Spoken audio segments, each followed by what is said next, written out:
Well, hey there, welcome to our Kingdom Culture podcast. So great that you can join in with us. And today we have a very special guest, very special friend, not just of Dayspring, but also personally as well, the one and only Will Hart. Will, welcome and thanks for joining us. What's up, Aaron, and all you strange Aussies living your best life now? Yep, you know it.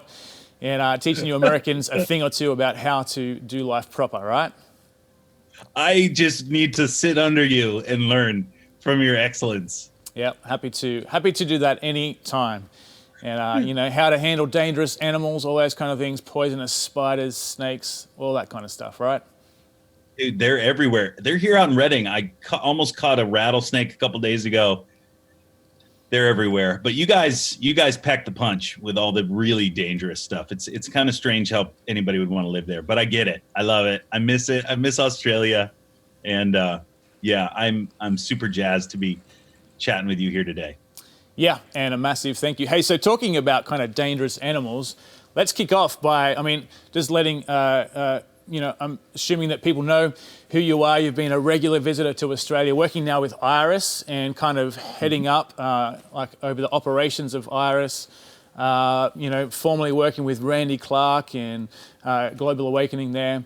But now, watching Instagram, it seems mostly what you're doing is, working with bees, right? And honey and all this kind of stuff. Tell us what's going on there. You know, this is the thing, Aaron. You're striking a point in my heart that I need to get some healing from. No joke, like true story.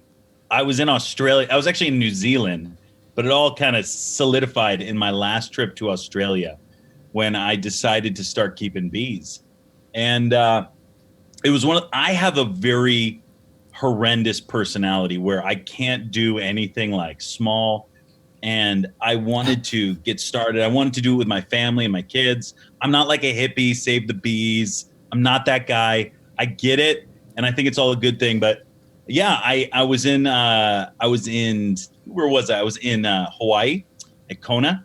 Yeah. And a crazy thing happened with bees. And I was like, it just got me like thinking, hey, would this be something I could do with my kids? Fly to New Zealand. And I'm coming down the elevator to meet, or I'm waiting at the bottom of the elevator. Heidi and Roland come down. Heidi comes out the elevator. She hands me a book from an Australian couple that keep bees. And she says, do you want this? I was thinking about, getting rid of it. And that night I had decided it was something I'd want to start. So boom, I'm like, there we go. I fly to Australia and I run into David Wagner. Yep. Do you guys know who Dave? Papa Dave, love Dave. Amazing prophet. And so just cut a long story short, we're hanging out in his hotel room at like midnight, wrapped up in blankets, talking about our wives, eating chocolates. And I was like, Dave, the craziest thing, like I was praying about keeping bees. Then like Heidi gave me this book randomly on beekeeping, and his jaw drops. He goes, you need to keep bees. And he said, I was on the phone with my wife today. I was walking through somewhere in Australia, walking down the street. My wife calls. She goes, I think I want to keep bees. He goes, I looked up in a tree and there was like a swarm of bees there. And that happened that day. He's like, you have to do it. Long story short, started it up when I got back home. And it's just been great. I don't know why. I love it. And with my personality now, I have, 20, 22, 23 hives. I'll probably get up to 50 this year. And I'm suddenly the bee guy. I went to go get a cup of coffee downtown in Reading today. Yeah. And I walked into the coffee shop and the guy goes, hey, you're that bee guy. And I was like, yeah, I keep bees, but like I do other things too. And he's like, oh, all I know you as is that bee guy. So now I'm the bee guy. And you're no longer the preacher, no longer the missionary. It's Will Hart, the bee guy. No, not the lover of Jesus, just the bee guy. Yeah. Well, there you but go. I've been called worse. And you've started a trend. I know there's quite a few other people that are now keeping bees as well. So, yeah, leading the way. No joke. 2 seconds ago, I got a text from Benny Johnson. I got her started. I got Brian Johnson started. I got Eric Johnson started. A bunch of other people. Those are more of the three kind of well-known ones. And yeah, Benny's asking me questions right now. Brian just texted me, I don't know, a half hour ago. And it's been great. Like, honestly, Aaron, I don't need the Lord to tell me to start a hobby, but he did. And there's been so much crazy fruit from it. And I've seen people get saved. I ministered to a guy. I got a phone call a couple days ago. Guy's like, there's bees in my house. I came, I helped him out and led him to the Lord. And I just love it. It's just one of these things that I'm doing on the side. And it's been great. That's amazing. Salvation's through beekeeping. Come on. So sorry, you go. Yeah. No, his house was full of bees, so he was vulnerable. Yeah. And I took advantage with the gospel. No, it was just one of these things that I love people, man. Just like you, I love people. I'll do anything to help people out. And I got this crazy phone call, and anytime you help somebody, their heart opens up. And I just took that time to share the gospel with him and pray for him. And man in his 70s, and it was great. Beautiful. Yeah, a day hasn't gone by where he hasn't texted me or called me, and I just love people, So what are so apart from keeping bees, what are, everyone's kind of been in lockdown, isolation, what are some of the things that you've been doing? What does life look like for you over the last couple of months? You're normally traveling all over the place. I'm assuming that hasn't happened. Yeah. So canceled a lot of stuff. Your conference was one of them. We hung on to that one as long as possible. But everything's really the same except for travel. Yeah. Which changes a lot for me. But besides that, my daily life is basically the same. I get up, I go to work. We shut down our office, but I can't, because we don't have a big house. I get out, I get in my truck, I go and I just work out of my truck and make phone calls. And so all that's changed. The amount of work, the amount of work hasn't changed. Yeah. Just the travel has changed. And that, to be honest, Aaron, like, no joke, I love it. Like, it's been a while since I've taken a few months off traveling, and my kids are 12 and 13 and 7. Yeah. And just having this time, like, we just got to go over the weekend, spur the moment. Like, I haven't been able to do that without planning ahead for 6 months, 8 months. And I don't know, man, like, it's going to be hard. Like, I miss traveling and preaching, but it's going to be hard to start traveling and preaching once this thing clears up. Yeah. Yeah, I'm hearing a lot of people say the same, especially, people in your situation that are traveling a lot. But I think too, like, even, someone like me not traveling around, just getting that extra time with the kids and staying at home and being present, even though that's at times quite chaotic, definitely having extra opportunities to stay at home, which is great. Will, you have probably got some of the most craziest God stories that I've ever heard. And, maybe God working through bees is up there on that list as well now. But, whenever you come and preach, I know it's, here at Dayspring, it's just one of the things that people love. First of all, your passion as you tell the story and just leaving nothing on the stage. But just, the ways that God has showed up in your life and used you. What's one story that has stood out over the years? There's so many, Aaron, I get asked that question a lot. I get asked, like, what's the crazy stories, or like, what's the craziest miracle? I get asked that all the time. And I hate to be cheesy, but the Lord's really convicted me this last season. And I want to just preface this, sometimes in our movement, we just kind of go to the crazy, right? We tell the story of when we took risk, or when we did something spectacular and God showed up, or, and this is something that the Lord really convicted me of in this last season. The greatest miracle, the most crazy thing I've ever seen is Jesus coming and washing people free by his blood, setting them free. Salvation, without salvation, it is all for nothing. Yeah. And as I look back at the crazy people, the rapists, the pedophiles, the people that are so gone, the confused, the depressed, the suicidals. I've watched Jesus come in and shake lives and transform people. Those are number one. Yeah, come on. But I'm sure that, and I mean that sincerely. Yeah. I think every time people would ask me that, I would just go, to when I took great risk, and I get that, and there's a season for that, but I don't know. Maybe I'm just getting older. Maybe it's just because I'm a dad. Maybe it's the beard. but I'm starting to fall back on a lot of the original stories of being set free. I just had a girl call me. I was at a church a couple of years ago in South Carolina, middle of nowhere, and I called her out, prophesied over in front of about, I don't know, 800-900 people. And I didn't know this, but she was confused about who she was in more ways than one. And I didn't know it at the time, but she would role play as an animal and a bunch of other things. Just very, very confused young girl who had made a name for herself online, drawing really horrendous things and just as this crazy artist. And I called her out and I prophesied. I didn't know anything about it. I don't know things. I just try to be the donkey Jesus rides into town on. And I began to prophesy over who she was and her destiny and who the Lord was calling her to. And, I would have never remembered it. I would have never thought about it unless I got the call 2 years later, 3 years later. And she wrote me a letter and then reached out to me by phone. And everything changed that day as truth came in and just washed away all the confusion. So good. And of course, I have the stories of guns and knives and life-threatening stuff and people coming out of comas. But I'm blown away. And dude, Aaron, I think it is just as I'm getting to be a dad and older and having more kids and just watching how serious of a transition that is when the enemy is coming at a generation and seeing that miraculous thing take place. It's new territory in a lot of ways, not the redemption part, but the way that it's coming and the lies that people are believing. So that's just one recently that I just heard about. I'm so celebrating that.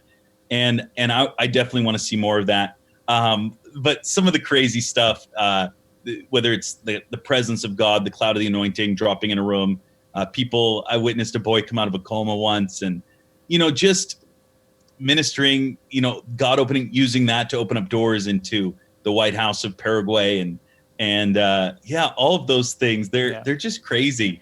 And I love it. I've been sharing a story recently and I might've shared at your church, but I was in Northern Ireland and a person came running up to me and said, "Hey, Will Hart." And I didn't recognize them. I was at a worship event and, long story short, have you heard this before? No. Long story short, because I know I have a tendency to go on and I haven't preached in a long time. So, long story short, I was at a church middle of nowhere. Where was it? It was Hampstead, Maryland, Doug Johnson's church, teeny little church, middle of nowhere. They used to meet in an old folks home, maybe 40, 50 people. They lost their worship leader. They didn't have anybody. They had me come out and do an impartation service, and I preached my guts out. Teeny little crowd. Yeah. My wife was there. They brought in a worship leader from downtown Washington, D.C. area. And as we were leaving, after praying for everybody, he paused and he said, "Hey, will you pray for me?" And I prayed for him.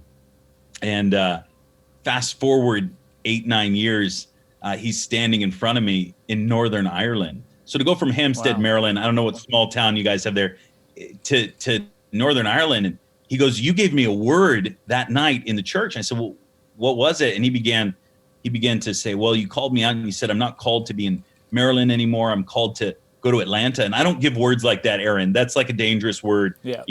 Imagine if I came to your church and started telling people to move to Adelaide. It's like, ain't no one moving to Adelaide. It's all good. Oh, dude, we got people moving there. And so, so I give him this word and he said, "Yeah, but you said it wasn't going to look like IHOP or Bethel in Atlanta, but you were going to start something new with a new tribe and God was going to give you your voice there." And so then he said this, and he says, "So I packed up my car and I drove to Atlanta and I lived homeless out of my car for 2 weeks." Oh, wow. And I'm sitting there, I'm like, I started apologizing. "I'm so sorry. I shouldn't have done that. I'm growing in the prophetic." And he said, I lived homeless for 2 weeks and I would worship everywhere. We'd worship on street corners. And finally I met people that loved Jesus. Bada bing, bada boom. We started going from house to house worshiping. Long story short, he says, we started this thing called House Fires. And 6 months later, we wrote a song called Good, Good Father. And just so you know, it's the most played song in the history of Christianity.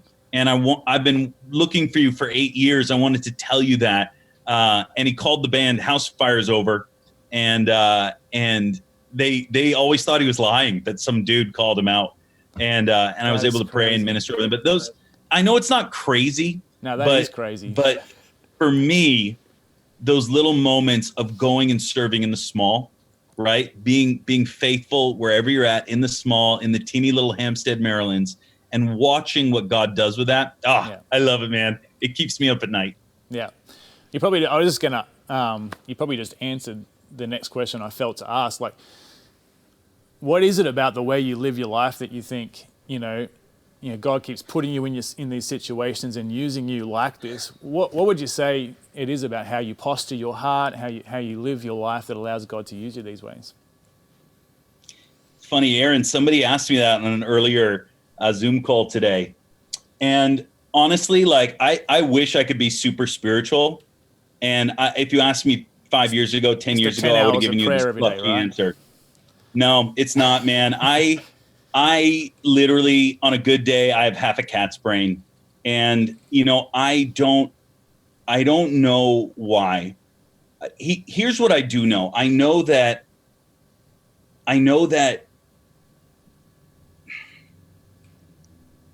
dude, you develop a relationship and a friendship with the Lord where you go through stuff, right? You've been through stuff. You've paid a price to be where you're at.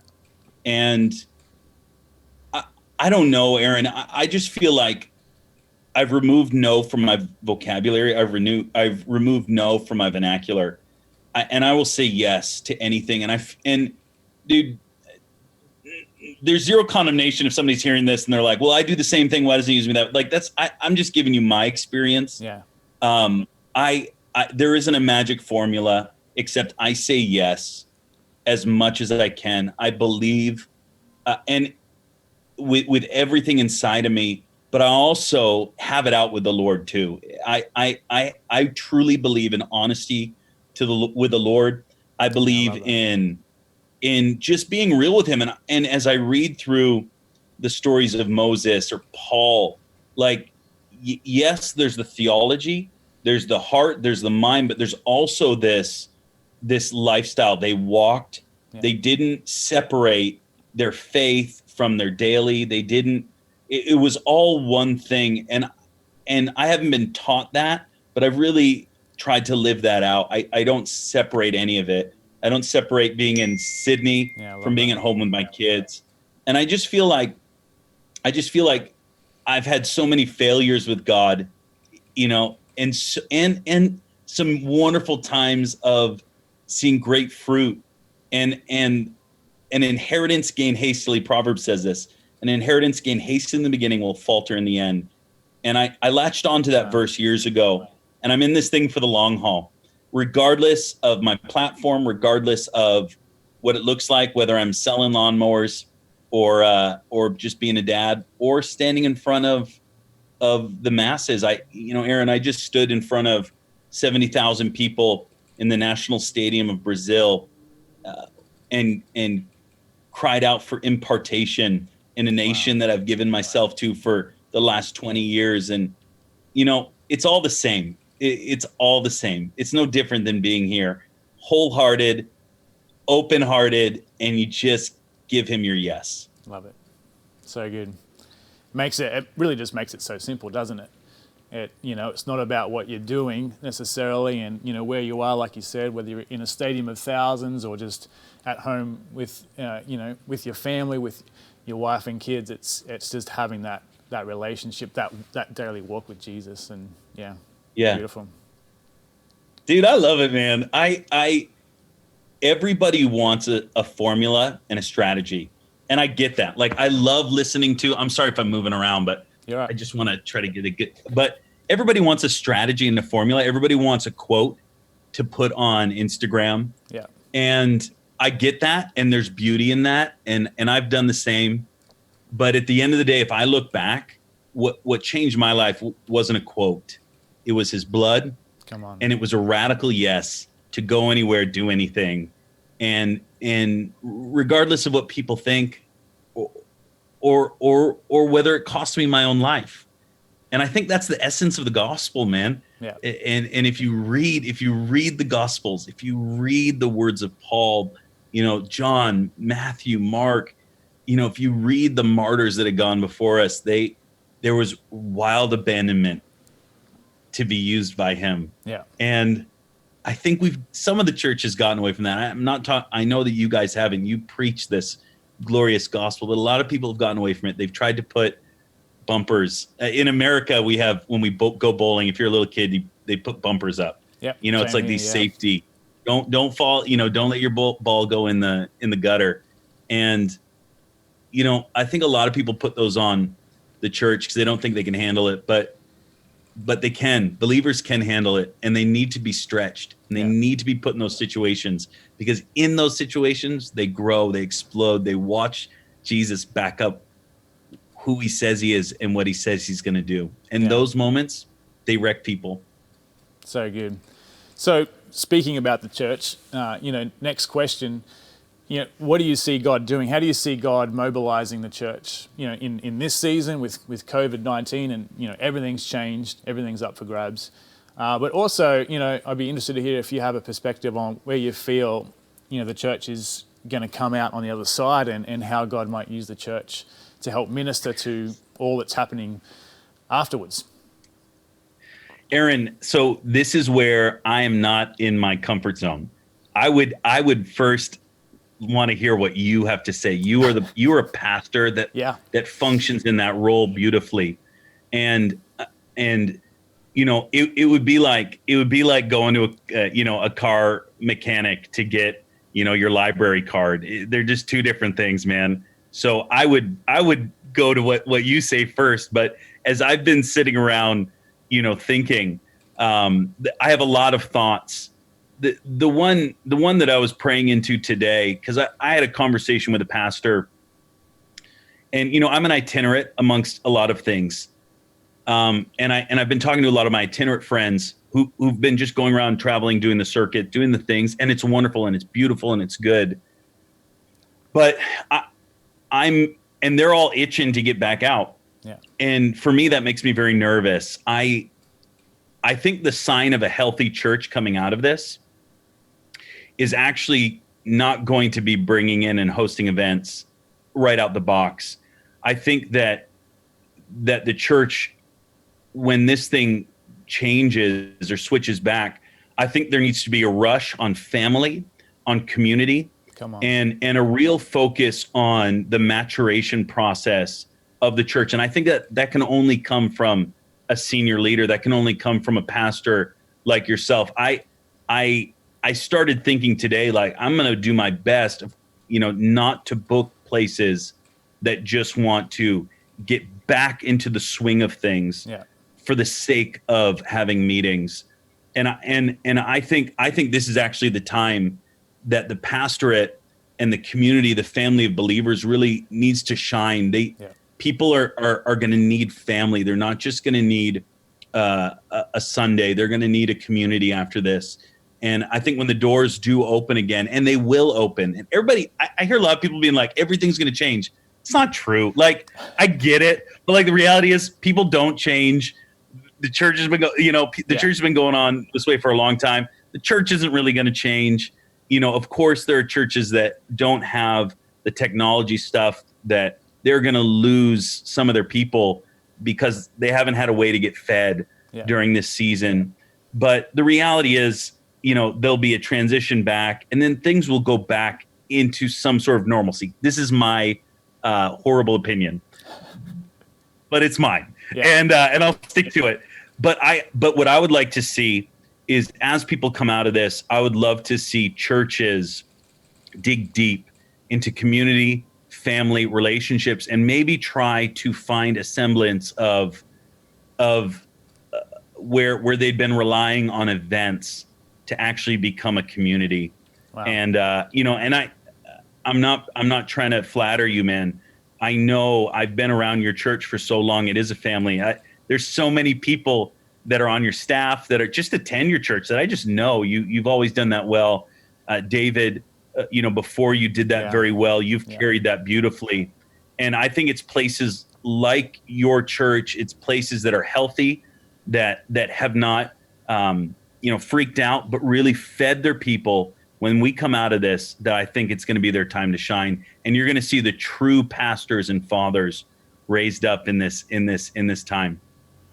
So good. Maybe, Will, you missed your calling. Maybe you should be a church pastor. That's maybe one of the best answers I've heard on that particular thing. I love that. Don't rush back to just booking events and just, family. And I love that. Even that, it's fathers, isn't it? It's on the other side of this. The church needs fathers. Well, what do you look for when you're sick? Yeah. When a little kiddo's sick, they look for a mom and a dad to snuggle up to. Yeah. Right? They look for comfort. So they look good. for family. When my wife got sick, I didn't just call in, all the big guns. No. I mean, we did some of that, but they were all my friends. We huddled together as a family, did life together, and walked through the awfulness that was around that. Yeah. And in that found God, in that found faith, in that found my children encountering him in a new way. So good. Aaron, I'm not a pastor and I shouldn't be one. I hurt people way too easily. I'm very black and white, and I stick my foot in my mouth way too often. But, I saw something very early on from some of the fathers in our ministry, in the itinerant thing. Yeah. And it gave me a little bit of the heebie-jeebies. And I'm not knocking anyone, because everybody responds to chaos in a different way, and one isn't better than the other. But what I saw was people like going, okay, we can't do conferences, we can't do events, we have to do it online, and we'll just shift, and all the same speakers and all this. And the reality is, no. Like, I watched a couple ministries scramble to have a continuation, and God doesn't want a continuation. He wants this season done well. Don't worry about the next season. That's going to happen. God's not surprised by this season. What he's looking for are those who rise up in the middle of it. So good. And I think that we will come out of this season with those fathers. You and I are kind of, we've chatted about this privately. I hope you don't mind me. If I go too far, just shut the broadcast off. But there's a transition of mothers to fathers. You've actually done that beautifully. I'm still in that. I've been serving fathers for a little while, but it's seasons like this when sons and daughters rise up. Yeah. They actually transition to becoming a father or a mother. It's these sorts of times that actually solidify the calling. And I think how you guys come out of this is going to be very, very, very important. Of course, have people in. Of course, encourage the body. That's a beautiful thing. But to go back to life as normal, at least for the first season out of this, I think I'm looking for healthy leaders to pause and just go deep with community, deep with family, and actually meet the needs of the people who were left at home. Love it. Well, thank you so much. One final question on a more fun note. Definitely have enjoyed hearing and you dropping wisdom like that, Will. Thank you so much for sharing your heart. But on the other side of isolation and coming out of our homes and life returning to somewhat of a normal rhythm, at least anyway, what's the first thing? What's one thing you're looking forward to getting a hold of the most, or doing again for the first time in a long time? Yeah, I mean, well, like I said, I have when I travel, I travel. When I'm home, I'm home. I'm going to my office, I'm going to my house. So like I'm right now just in like home mode. So I'm pretty much continuing on with most everything that I normally do, separate from the travel. I'm really looking forward to, oh man, I'm not looking forward to this season ending. Of course, the sickness, I'm looking forward to that, but I'm not looking forward to getting back into the rat race. I'm not looking forward to getting back on a plane today. But when I do get out and I do get a chance to for some normalcy, I'm looking forward to going to the movies with my son. And our little TV doesn't work. It's his love language. I'm looking forward to just doing some of those simple things with my family, my wife, Yeah. my kids that we haven't been able to do. We've tried to recreate it, Yeah. but going out on date nights with my wife into restaurants and just those simple things. I'm really looking forward to. Of course, I miss the nations. I do. I miss getting on a plane and seeing my friends in other nations, and so I am looking forward to that. Definitely. Brilliant. Well, thanks again, Will. Thanks for joining us, and praying blessings and grace over you and over your family during this time, and of course over Iris as well. And big picture, love what you guys are doing at Iris, ministering to the nations, and just seeing God use you guys in such a unique and powerful way. So thanks for joining us. Thanks, Aaron. Hey, Aaron, can I just say one quick thing, brother? Sure. Yeah. Super quick. Of course. I just want to say to all those people that have encountered the Holy Spirit powerfully over the years, he hasn't changed. Jesus hasn't changed. God has not changed. And he's not surprised by any of this. We're the ones that are surprised. If you can get one thing out of this season, well, two things. I just want to share two very, very quick things. Number one, 90% of the world lives in fear of starvation, lives in fear of health for their family, their kids. They don't know what's going to happen the next day. That's most of the world, most of the poor. And if you can capture a little bit of that heart, of that, maybe that tension that you felt, maybe you're not feeling it now as much, but when things first broke out, that tension of, I don't know what's going to happen. I don't know what's going on. I don't know if I'm going to eat. I don't know how I'm going to provide. That's a major chunk of the world lives that way on a daily basis. The poor in Sydney, the poor around your community, they live that way daily. And if you can glean one thing, grab a little bit of God's heart, wanting you to feel what the poor, the sick, the needy, and the broken feel on a daily basis. Grab that. Don't forget that. And use that to begin to go and serve the poor, the sick, and the needy where you're at. And the second thing is, make sure that your faith is not resting on big gatherings. The Holy Spirit, some of my greatest moments with the Holy Spirit have not been in conferences. They've been on my face, crying out, on the floor, crying out, putting worship on, and not moving until the glory of God, the presence of God falls. And this is a moment that you're most likely not gonna have again for a long time. So take advantage of it. Take advantage of this time and begin to set new precedents in your life. If you're not feeling the Holy Spirit, it's not because of him. If you're having a hard time connecting with God, it's not because of him. Dig in, go deep, and find out who you are when you're not surrounded by a bunch of people. Are you the husband of your family? Are you the priest of your family? Are you the mom and the wife that God has called you to be? Are you the child of that God has called you to be? Are you that person, or have you been living off of a community that models those things, or do you actually carry it? And if you don't, there's zero condemnation. There's a difference between condemnation and conviction. Sometimes they feel the same. Yeah. But for you, make sure that you do this season well, and find the gold in it, because there is gold. There's gold in this season. Come on. Of course, we're praying for all those that are hurting, but the reality is that's the way most of the world lives on a daily basis. So enter into the heart of Jesus, get your heart broken for the poor, the sick, the needy, and learn to encounter him in the small and in the private. If you can master that in this season, nothing, you're going to be unstoppable. So good. Wow. Thanks for sharing that. Powerful. Well, thanks again for joining us, and hopefully we will see you in the flesh in Australia sooner rather than later. And we certainly love having you guys with us. And so bless you, Will. I love you, Aaron. Give your wife and kids a squeeze for me. You got the cutest little kiddos I've ever seen. And just please, I'm so grateful for you guys. We're praying for you guys, and I can't wait to be back out in Australia with you guys. Sounds great. Awesome. Thank you. Bless you, man.